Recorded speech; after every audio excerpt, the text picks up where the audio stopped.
Soos julle kan sien, dis nou as die krag by jou aan is, het die program vanaand 'n vars nuwe voorkoms. Baie welkom. Ons begin sommer dadelik met die nuwe vlaag beurtkrag. Ek verwelkom vir Sikonathi Mantshantsha, woordvoerder van Eskom. Sikonathi, a unit at Kusile and Medupi power station tripped today. What is causing all these interruptions? Valdemar, good evening. Really, what is causing all these interruptions is under investigation at this point. We must admit to the people of South Africa that there is quite a high load of damage going through the plants, both the old and the new. We are working on restoring them. We've appointed a team led by our senior engineers to investigate exactly what the problem is, particularly in the power stations that went through maintenance during the lockdown. Some of them are amongst these that are causing these problems. We are investigating the quality of the workmanship, the quality of the spares that are being used.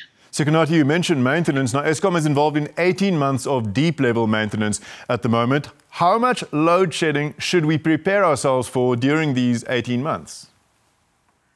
Valdemar, in all honesty, no one can tell you how much. What is certain is that there will still be load shedding over the next 18 months to 2 years. That is just the reality of the situation.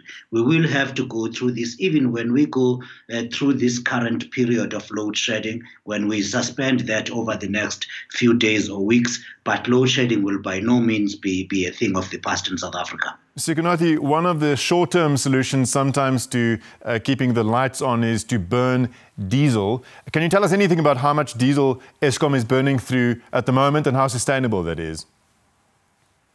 Valdemar, that is totally not sustainable because, one, it is very expensive, and of course these diesel stations were meant as emergency generation stations. They should not be used as baseload, which is the case now.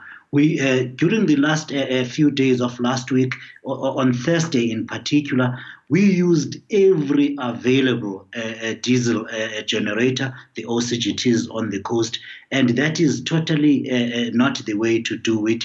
We are at this point using this evening, we used 14 of these generators. We still had about 8 to spare. But over the past few days, again, we did use a lot more than that.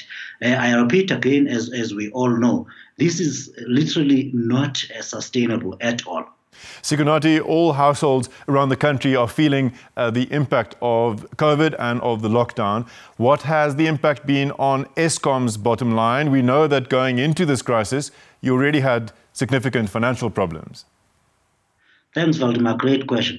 During the lockdown itself, the first month of the lockdown, Eskom estimated that the hit on the revenue will be between 2 to 3.5 billion rand a month.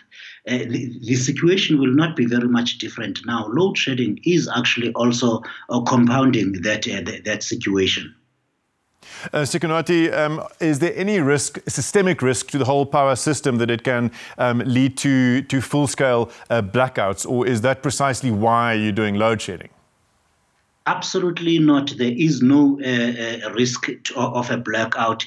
The reason you have load shedding is to exactly address that point and make sure that never has to happen. South Africa cannot afford that risk, and this is why Eskom is handling this the load shedding situation aggressively as it is, in order to eliminate any possibility whatsoever of a blackout. Sikonathi, thank you very, very much.